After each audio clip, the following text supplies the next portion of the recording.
In this video, I'm going to start optimizing the styles for the Torsai Hotel website for tablet devices.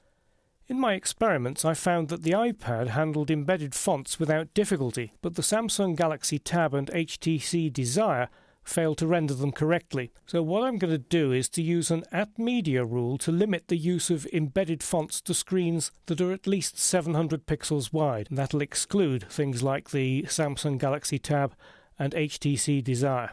It's far from ideal, but media queries can't identify individual devices or the level of support they offer for fonts, so working on the basis of width is a good compromise. I've currently got the font definitions in desktop CSS, so I'll just open that in split view and copy the @fontface rule and then paste it in the tablet CSS style sheet. Now these first two definitions use the EOT, Embedded Open Type font format. That's only used by Internet Explorer, and Internet Explorer 9 supports WOFF, which is the Web Open Font Format. So we can get rid of these EOT definitions by selecting them there.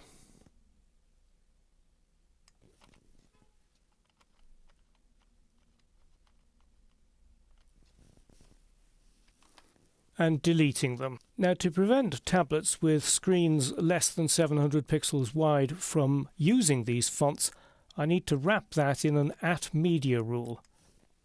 So insert a little line there, @media, and then screen, followed by my media query, min width 700 pixels, and everything needs to go inside a pair of curly braces. Just to make the styles a bit more readable, I'll add a little bit of indentation there,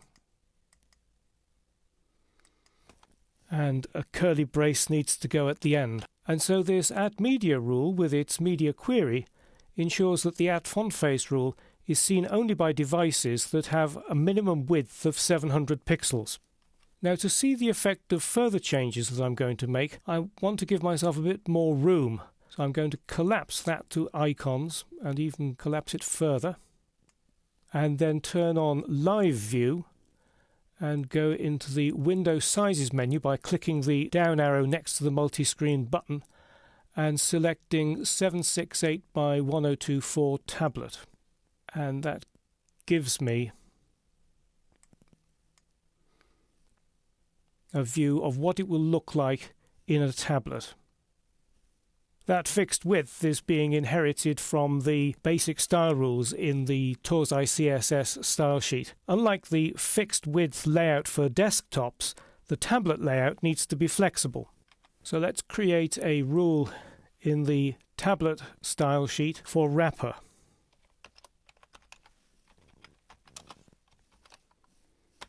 And I'm going to make the width 100%. But to stop things going crazy, I want to make it a maximum width of 700 pixels.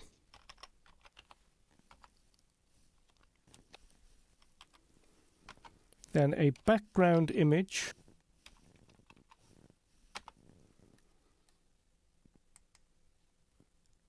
Let's go to the images folder. And we have background BG tab, which is 700 pixels by 191. And finally, add background size and set it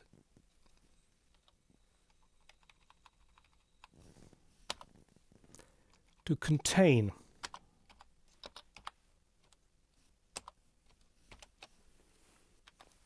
Let's click in Live View to refresh the page. If it doesn't refresh, just toggle Live View on and off.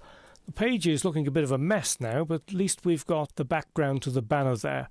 The reason I've used background size contain is because I'm using a liquid layout, 100% with a maximum width of 700 pixels. So if the tablet is smaller, What background size contain does is it will shrink that image so that it still fits and maintains its aspect ratio.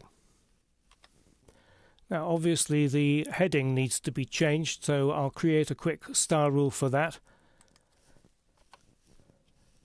and refresh.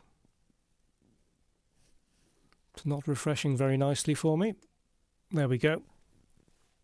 So what I've done is I've changed the font size, I'm aligning the text in the center, and I've given it no padding on the left but some on the top, and that will work quite nicely in a liquid layout. Now let's fix this navigation menu.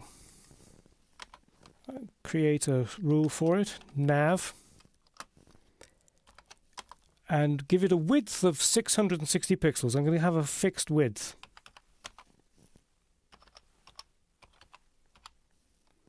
And set margin left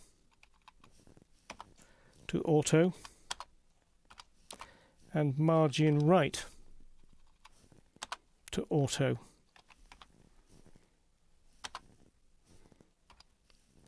By giving it a fixed width and setting both margins to auto, I can now center it.